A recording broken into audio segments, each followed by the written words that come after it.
y yo represento al colombiano de a pie. Yo, cuando terminé de estudiar el colegio, quería estudiar Derecho y no pude hacerlo por lo mismo que le pasa a la gran mayoría de los hogares colombianos. No había plata. Y tuve que hacer lo que hacen la mayoría de los jóvenes en este país, buscar trabajo. Trabajar. Fui vendedor de zapatos en Sprint Step. Fui operario y mensajero en una empresa de gas. Mi padre compró un taxi por esa época gracias a un crédito que sacó a través de un primo de él. Mi madre vendía comida. Y gracias a eso, a ese esfuerzo de la familia, pude entrar a la universidad y tuve una oportunidad en la vida. Y hoy quiero representar al colombiano, al bogotano de a pie.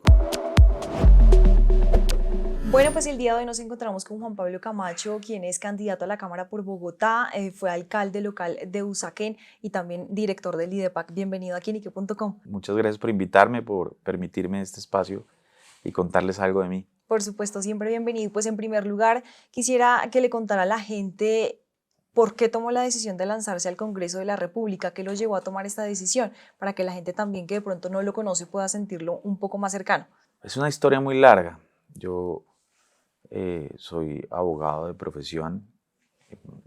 Cuando estudié en la Universidad Libre Derecho, me empezó a gustar mucho la participación política, los temas del país. Por esa época había bastante presencia de los políticos en la universidad y a mí empezó a gustar muchísimo, empecé a ejercer un liderazgo fuerte en el movimiento estudiantil en la universidad, fui representante estudiantil y demás, y desde ese momento siempre visualicé el Congreso como ese escenario más importante y relevante para discutir, debatir y plantear verdaderas transformaciones para el país. Y desde ahí me gustó, nunca me he lanzado ni al consejo ni a una junta administradora local porque siempre ha sido el escenario del Congreso el que he sentido que es como un propósito en la vida y sobre el cual he querido siempre fijar mis propósitos políticos. Teniendo en cuenta esos propósitos políticos, ¿cuáles serían justamente esas tres banderas que usted llegaría a liderar en caso de llegar al Congreso de la República? Generalmente se habla de muchas cosas, pero la principal bandera que yo quiero llevar al Congreso de la República es la representación de los bogotanos. Bogotá elige 18 representantes a la Cámara y nuestros representantes lamentablemente e históricamente se han diluido en el debate nacional y han perdido de vista que la representación de la ciudad, del territorio, es fundamental. Uno ve representantes de otros departamentos y llevan al Congreso posturas que defienden los intereses de sus departamentos. Si hay una ley que afecta a una comunidad, a una ciudad, a un municipio de algún departamento, los representantes de la Cámara de esos departamentos salen inmediatamente a ver cómo resuelven el problema, cómo discuten, cómo debaten, cómo plantean soluciones, cómo hacen debates de control político por situaciones que suceden. Te pongo un ejemplo. Bogotá históricamente ha venido perdiendo el número de policías pie de fuerza para la ciudad. Si uno hace un análisis, en el año 2017 Bogotá contaba con 257 policías para cada 100.000 habitantes. El año pasado, solo hasta finales del año pasado, terminamos con una cifra de un policía para cada 197 habitantes. Gracias un poco a la gestión que hizo el señor alcalde con el gobierno nacional, se logró incrementar un poco. Sin embargo, sigue siendo deficitario ese número y esa cantidad de policías que necesita la ciudad. Nunca un representante de la Cámara levantó la mano, planteó un debate de control político, hizo gestión para que Bogotá tuviese más policías en la calle. Se dice que en los estándares internacionales lo ideal es que haya al menos 300 policías por cada 100.000 habitantes. Y hay que tener claro que quien define el pie de fuerza para las ciudades y para los departamentos es el gobierno nacional. Y es el Congreso el que le hace control político al gobierno nacional. Entonces, que Bogotá tenga un doliente es mi primera apuesta, es mi primera bandera. Que realmente lleguemos al Congreso a representar a Bogotá, a los intereses de Bogotá y de sus habitantes. En ese mismo orden de ideas también, candidato, ¿qué cree que le falta o qué debe tener el nuevo Congreso de la República que se va a elegir el próximo 8 de marzo? ¿Qué deben tener los nuevos representantes y los nuevos senadores? Yo creo que en la política en general hemos perdido la capacidad de construir acuerdos, de, de generar consensos. Las grandes reformas que necesita este país en los últimos años han sido imposibles de sacar adelante por una incapacidad de ponernos de acuerdo. Uno ve, por ejemplo, el tema de la reforma a la salud, un gobierno que no escucha a voces disidentes, a voces que piensan distinto, a voces autorizadas en el tema de salud que plantean temas importantes simplemente porque son disidentes, porque no están de acuerdo con el gobierno. Es decir, el gobierno intenta imponer una reforma a la salud. Y también siento que hay muchos sectores de la oposición que son incapaces también de sentarse en una mesa a revisar las propuestas que puede tener el gobierno en un buen sentido. Eso ha demostrado que hay una incapacidad en el Congreso de sacar adelante reformas contundentes, pero sobre todo concertadas de los temas que la gente está esperando se solucionen. Lamentablemente se ha empezado a ideologizar todas las discusiones políticas en Colombia. Entonces, lo que ha sucedido es que hemos terminado en unas discusiones más en redes sociales, más en insultos y con una incapacidad inmensa de debatir con ideas para lograr soluciones y lograr reformas. Y eso se hace en el seno del Congreso. El Congreso de la República es ese espacio creado en la democracia para que se vean representadas todas las voces de la ciudadanía. Es un cuerpo colegiado, es plural, y lo ideal en una democracia es que a pesar de las diferencias se logren construir consensos para solucionar problemas y no que sea un escenario simplemente para pelear, para visibilizar una postura política sin que se le den soluciones a la gente. La gente lo que espera hoy de los políticos y de quienes lo gobiernan son soluciones. En ese sentido también es muy importante la relación entre el presidente y el Congreso, por supuesto. ¿Qué cree que se juega el próximo presidente de la República con la escogencia de este nuevo Congreso y cómo debería ser esa relación? Porque, por supuesto, para este gobierno del presidente Gustavo Petro no fue, digamos, lo esperado. Yo creo que en Colombia hay una doble moral. Hay una doble moral en el ejercicio de la política y eso siempre termina mal. Si uno analiza, por ejemplo, el gobierno de Iván Duque, empezó con un discurso muy de no tener un relacionamiento y de que no se iban a dar prebendas y demás, y finalmente terminó cediendo a eso.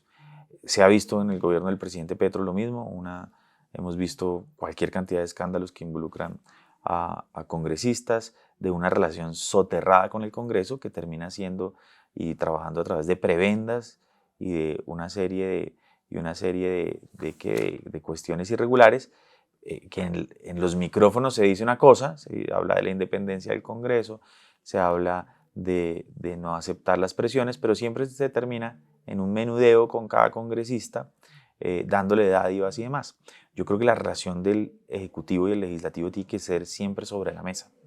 Debe haber una coalición de gobierno y si dentro de esa coalición de gobierno hay participación política en el gobierno, debe ser de cara al país. Eso no está mal. Lo que está mal es hacerlo por debajo de la mesa. Lo que está mal es hablar con doble moral.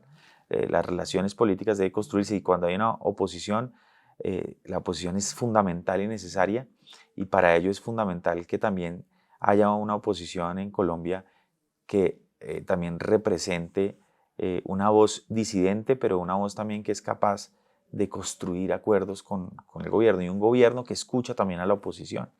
Y esa debe ser la relación del Congreso con el gobierno, una relación de cara al país, de frente, no por debajo de la mesa. Usted, por supuesto, también es muy cercano al alcalde Carlos Fernando Galán y por eso quisiera preguntarle qué tanto coincide usted con él y, digamos, en algunos temas ahí marcaría distancia en caso de llegar al Congreso de la República. Yo acompañé al alcalde Carlos Fernando Galán en sus 2 campañas a la alcaldía y fundamentalmente lo acompañé por una razón muy importante. Yo creo que Carlos Fernando Galán representa una esperanza para la política colombiana. Siento que es una persona absolutamente genuina en sus propósitos de realmente aportarle al país. Es un demócrata y creo que esos son temas que necesita el país y necesita la ciudad. Por supuesto que hago parte del partido del nuevo liberalismo, soy candidato por el nuevo liberalismo y, y creo que el alcalde Carlos Fernando Galán ha hecho una tarea en Bogotá muy importante. Como en todo, y él mismo lo ha reconocido, hay cosas en las que se fallan, pero lo más importante y lo que yo destaco es que él ha tenido la capacidad política, que es lo que se ha perdido en Colombia, de inclusive reconocer cuando las cosas no van bien, cuando se ha equivocado y sobre todo ofrecer soluciones, sin permitir que se ideologice y que se utilice el despacho y el poder del alcalde para lograr construir un esquema político, un esquema que lo favorezca, sino siempre buscando soluciones que lo favorecen, inclusive decisiones impopulares que favorecen a la ciudadanía y no que lo favorecen a él. Otro de los temas o uno de los puntos que más le critican al actual alcalde de Bogotá tiene que ver con el tema de la seguridad y el tema de las basuras. ¿Qué opina usted frente a estas dos, digamos, polémicas que le han surgido al alcalde Galán y qué solución podría darse también desde el Congreso a estas problemáticas? El problema de la seguridad en Colombia es estructural. Yo creo que hay un marco jurídico para enfrentar la criminalidad que ha entrado en crisis. Creo que las herramientas judiciales hoy están mucho más diseñadas para el delincuente que para la defensa de los derechos de las personas a vivir con tranquilidad, a vivir seguros. Y eso se hace en el Congreso de la República, eso se discute en el Congreso. Creo que el gobierno nacional se ha equivocado en la paz total y eso ha permeado, uno ve no solo en Bogotá el problema de seguridad, sino en las ciudades del país donde las estructuras criminales han venido entrando y trabajando y haciendo y generando corredores. Pero además hay que hacer una claridad absoluta, te lo decía el pie de fuerza. Seguramente no es la única estrategia que se debe utilizar, pero yo sí creo que ahí debe haber un esfuerzo gigantesco de la institucionalidad del orden nacional para fortalecer la estructura de la policía en la ciudad. En Bogotá se destinan muchos recursos para la seguridad, pero lo que la gente, ayer por ejemplo estaba yo en una reunión martes y la gente dice, no, es que uno llama a la policía y si llegan, llegan muy tarde después del delito y eso lo que demuestra es que hay muy pocos policías. Ya digamos, no se ha podido, por ejemplo, avanzar en los CAI, antes existían los CAI móviles, que era la policía más territorializada, ya no se puede tener un CAI móvil porque no hay quien atienda el CAI móvil. Hoy un cuadrante, que es el sistema a través del cual la policía está organizada para atender las problemáticas de la vigilancia en el territorio, pues ya un cuadrante tiene que recorrer muchísima distancia, muchísimos barrios, y eso impide que tengan una respuesta concreta y real, que el policía sea realmente el policía del barrio, del territorio. Yo creo que hay que trabajar mucho en eso. En el tema de basuras creo que es importante y va a ser fundamental el nuevo esquema de aseo de la ciudad que se nos viene. Creo que hay que hacer una política muy clara de incentivos en el tema de reciclaje. Una de las cosas que la gente se queja es que aquí en Bogotá somos ejemplo en el reciclaje. O sea, nosotros tenemos muchas organizaciones de recicladores y muchos recicladores que hacen muy bien la tarea. Pero siento, y es lo que uno siente con la gente, que hay muchos recicladores que no están en esa onda y que tal vez no han sido incluidos o incorporados de manera eficaz en el sistema y entonces hacen mucho reguero, ¿sí? Hacen mucho reguero. Y también hay que ver muy bien cómo se está supervisando, la tarea y la ejecución de la operatividad y la operación de los contratos de basura, si se están cumpliendo con las frecuencias y demás. Creo que una de las cosas que ha afectado muchísimo el tema de los residuos en Bogotá es que en el contrato, en el esquema de aseo, los residuos de demolición, de escombros de obra y voluminosos no quedaron contemplados dentro del contrato. Y eso creo que ha sido un problema porque si uno empiezan los focos, esos puntos críticos empiezan a dar es por esos residuos que las empresas de aseo no recogen y creo que no se ha sido muy eficiente en la manera en que se ha dado una respuesta a ello. Hoy en día lo que ha venido pasando es que Aguas Bogotá ha venido intentando resolver de una manera práctica el tema, pero eso está desbordando las capacidades y eso se debe corregir en el nuevo contrato. Le cabe un poquito de tema y preguntándole por el gobierno del presidente Gustavo Petro. ¿Cómo analiza usted también la gestión que ha hecho el primer mandatario en estos 4 años y cómo cree que está el panorama para las elecciones de este año? Digamos, ¿el país podría volverse a inclinar por la izquierda, por la derecha o se puede consolidar una, digamos, una estrategia de centro? ¿Cómo lo ve usted? ¿Cómo lo analiza? Colombia necesita un giro, pero el giro no puede ser hacia otra vez un extremo. Yo creo que Colombia necesita un giro sosegado, necesita alguien que le proponga al país unidad, no confrontación, alguien que le proponga al país mucho más de los odios, mucho más de un meme del otro candidato. Eh, y lamentablemente quienes están proponiendo ese tipo de cosas se pierden mucho en la opinión porque la gente hoy lamentablemente está muy impulsada por el inmediatismo, la inmediatez de las redes sociales. Entonces nos gusta el candidato que más grita, el candidato que más insulta al otro, nos gusta el candidato que más amenaza. Lamentablemente es un problema cultural, pero yo creo y tengo la esperanza y estoy convencido que los colombianos tenemos esa capacidad de reflexionar en estos momentos en donde el país está tan convulsionado para lograr hacer una política mucho más sosegada y sobre todo de reflexión de cómo resolver los problemas del país. Porque pues, vivimos muy frustrados.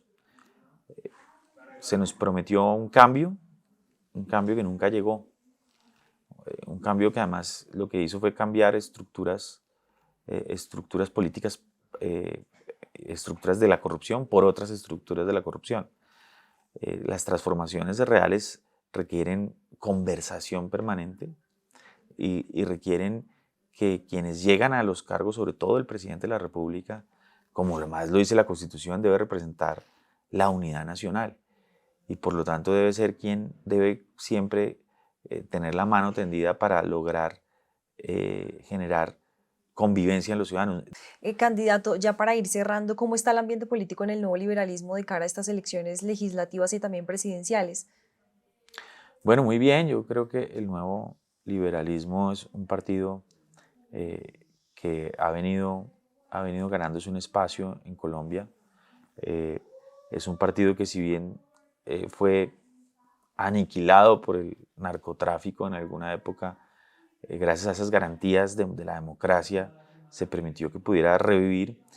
Y yo siento hoy que hay una gran oportunidad para construir un partido distinto, alternativo, que le ofrezca soluciones a los colombianos, a los bogotanos, y sobre todo que es un partido que promete esperanza.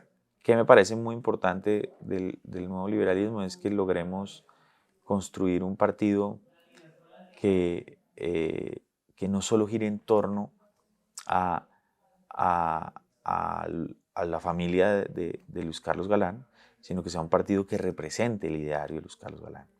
Luis Carlos Galán dejó marcada la historia de este país no por su magnicidio únicamente, sino porque si uno analiza todo lo que él venía planteando para el país es lo más vigente que uno puede dar. Un país que requiere escucharse, un país que requiere transformaciones reales, transformaciones también en las formas de hacer política, transformaciones en las formas como discutimos, transformaciones en la justicia, transformaciones reales. Y eso es lo que el nuevo liberalismo debe representar esas transformaciones, representar esos cambios reales, concretos, y no cambios fallidos, que lo único que hacen es armar una narrativa muy eficiente, pero muy poco efectiva en la solución de los problemas de la gente. Y ya para finalizar, candidato, más que una pregunta es, ¿por qué que le cuente a la gente por qué deberían escogerlo a usted para ser el nuevo representante en Colombia. ¿Qué lo diferencia a usted y qué es ese granito de arena que quiere aportar en el próximo Congreso? Mira, una de las cosas que ya hemos hablado de muchos temas, pero una de las cosas que a mí me parece importante es que generalmente se piensa que quien hace política ha tenido en la vida todas las oportunidades. Y yo represento al colombiano a pie. Yo, cuando terminé de estudiar el colegio, quería estudiar Derecho y no pude hacerlo por lo mismo que le pasa a la gran mayoría de los hogares colombianos. No había plata. Y tuve que hacer lo que hacen la mayoría de los jóvenes en este país, buscar trabajo. Trabajar. Fui vendedor de zapatos en Sprint Step. Fui operario y mensajero en una empresa de gas. Mi padre compró un taxi por esa época gracias a un crédito que sacó a través de un primo de él. Mi madre vendía comida. Y gracias a eso, a ese esfuerzo de la familia, pude entrar a la universidad y tuve una oportunidad en la vida. Y hoy quiero representar al bogotano de a pie, al colombiano de a pie, al que le toca luchársela para salir adelante. Mi mamá y todas las mamás dicen, para ser alguien en la vida. ¿Qué es lo que quieren las familias hoy? ¿Cuál es el anhelo de las familias? Hacer de sus hijos alguien en la vida. Y esa es una de las tareas que yo quiero llevar al Congreso. Por mi experiencia de vida, yo sé qué es lo que viven los colombianos, los bogotanos de a pie, y lo que tenemos que tratar es poder hacer que nuestros jóvenes sean alguien en la vida, darles oportunidades y abrir la posibilidad para que ellos puedan construir un proyecto de vida que les permita ser felices y que les permita hacer felices a su entorno. Pues es Juan Pablo Camacho, candidato a la Cámara de Representantes. Gracias por acompañarnos y por supuesto mucha suerte en las próximas elecciones legislativas. Te agradezco muchísimo y por supuesto estaremos ahí pendientes. Un mensajito así parroquial, yo soy el número 118 para la Cámara de Representantes por el Nuevo Liberalismo, para cuidar a Bogotá. De Nuevo Liberalismo, 118.